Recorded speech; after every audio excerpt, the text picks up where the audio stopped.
I think I'm the oldest person here. Yes. And so you've not only been doing it the longest anyway, but also you're, one of the oldest. The wisest is what we like to say, not the Right, oldest. right, yeah. You can sugarcoat it all you want.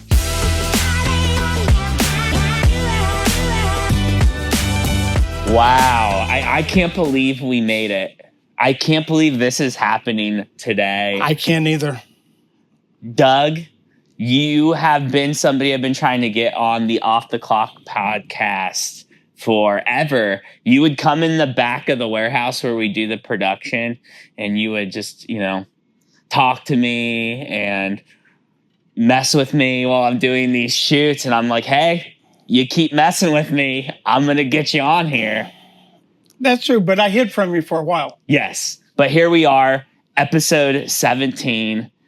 Doug, Installer Manager. Yep.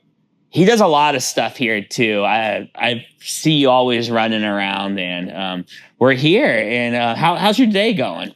Fantastic. Monday, it's busy. Busy. Yes. Happy. It's hot outside. It's humid.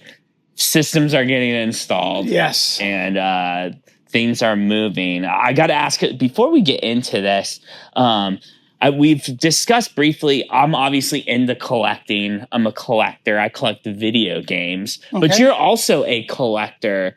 What's one thing you're passionate about collecting? And what is one of the most valuable pieces in your collection? Ooh, I like cars. Okay. I got a 65 Chevelle. Okay. So that's probably the most valuable things. Okay. Then I was a NASCAR fan, so I got a bunch of NASCAR stuff in the basement. So. Awesome. Is that like your little man cave? Yes. Okay. My bow room. When'd you get the Chevelle? That's pretty slick. I've had it for probably 15, 20 years. Okay. And did you work on it, restore it? Yes. Kind of as a project of yours. Mm-hmm. Very cool. What color is it? It's like a aqua green color. So it stands out, and stands out. You ever drive it to the office? I have not drove it in here yet. Okay. Yet. So we may be blessed. You will get to see it eventually. Okay, that's cool. As the content strategist of the company, I'm just like thinking like what type of content we could utilize the car for. Put 5-star on the back. Oh yeah. Would you let us wrap your car with our logo? A 5-star branded 65 Chevelle. I like it. Right. Okay. Hey, we'll see what happens. Doug, we'll get right into the podcast. Can you share a little bit about your journey into the HVAC industry, and how did you end up at 5-star? Yeah. I was going to be an auto mechanic. And I have my third oldest brother. He worked for a heating company. He said, come to work with me in the summer. So I did. And I caught on to it really, really quick. So my senior year of vocational school offered a class in HVAC. So I took it and been doing it ever since. And you started doing this in the early 2000s, right? That's a joke. Yeah, so that's a big joke. What year was this? 77, 76. Okay. But I started working with him when I was about 14. Okay. Wow. So I've been doing it a long time. I would say you have to have maybe the most experience. I think I'm the oldest person here. Yes. And so you've not only been doing it the longest anyway, but also you're, one of the oldest. The wisest is what we like to say, not the right, oldest. Right, yeah. You can sugarcoat it all you want. Sugarcoat it right now. Doug, who has been a hero or a role model or mentor in your life that has helped influence you as a person, but also professionally working in this industry? Well, growing up, my dad passed away when I was young, so I had some neighbors. The old saying, it takes a whole village. Mm-hmm. I had some great neighbors who helped raise me because my mom worked. Mm-hmm. I had 3 older brothers. They helped me, good or bad. Yeah. Then work-wise, I worked for a heating company, and John, the owner of the company, he taught me integrity in the business. Yeah.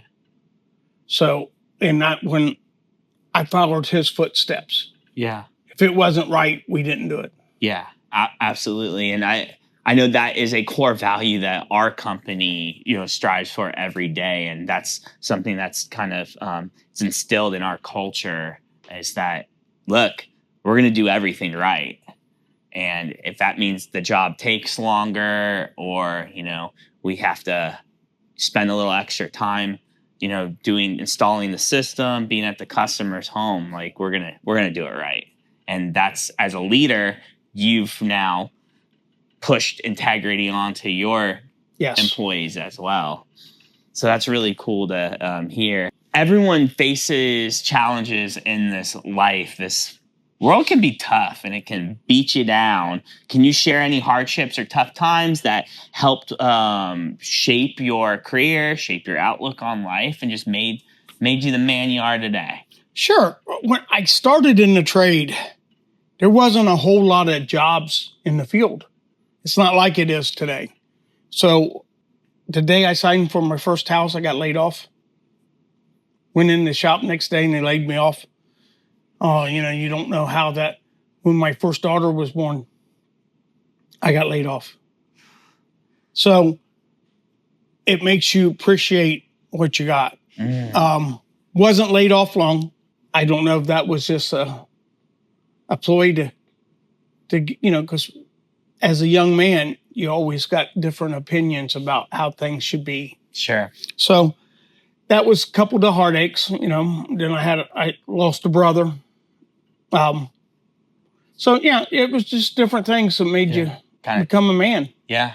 Yeah. Test your faith and test the type of man you are too. And you start to see, like, man, that's just such bad time. Just bought a house, laid off next day. Just had a baby, laid off next day. But I think one thing that really describes you is just your ability to persevere and relentless, which we'll get to later in the podcast. But Doug's a fighter. He doesn't give up. Nope. Doesn't give up. Not in his DNA, not in his blood. So Doug, you mentioned you're one of the older guys here, and you've, you lived a great life thus far, but it doesn't mean you still don't have hopes and dreams for the next 40 years of your life. Right. So what are hopes and dreams for your career, your personal life? Where do you see Doug in 5 years? I see Doug probably doing the same thing I'm doing, if God's willing. Mm-hmm. And Christians willing, doing the same thing. I enjoy it here. Yeah, you do. I really do. I retired twice and came back to work, so it's fun here. Let's see if you can pick that up.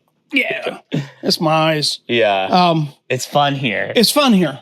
I like to give my knowledge back, so that was one of the purpose I came back to work. Yeah, to give your knowledge back. And you have so much wisdom and experience in this industry. And it's got to be really rewarding too. Like you're mentoring a lot of the younger guys we've just had on, Ziggy, Walker, Chris. I mean, the list goes on and on. So that keeps you young too. Yes, it does. It keeps you something. Yeah. They keep him on his toes for sure. Right. Yeah. Man, like I mentioned earlier, one of our core values is relentless, and you're somebody throughout your whole career. You've been a relentless person. What is one piece of advice or inspiration you could share with our team related to that core value? I just told one of the guys the other day, I just learned something the other day, and you're never too old to learn. Yeah. You're never too old to try something new. Mm-hmm. So just keep your faith, keep it real.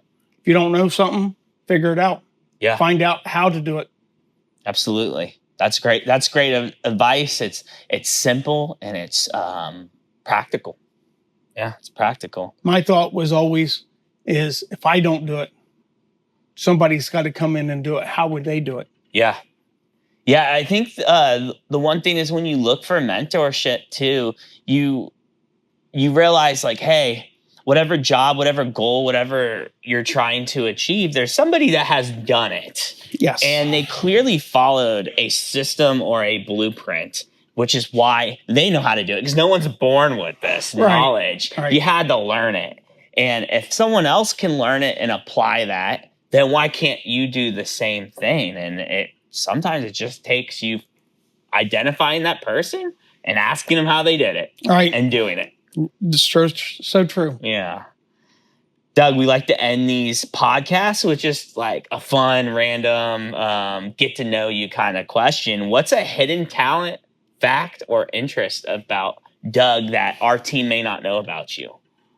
Well, I'm an avid hunter. Hunter. Yeah. I love archery. I shoot a lot of archery. Okay. Not so much this year, but normally I do pretty decent at it. Okay. I haven't put the time into it this year as I have past. Have you competed?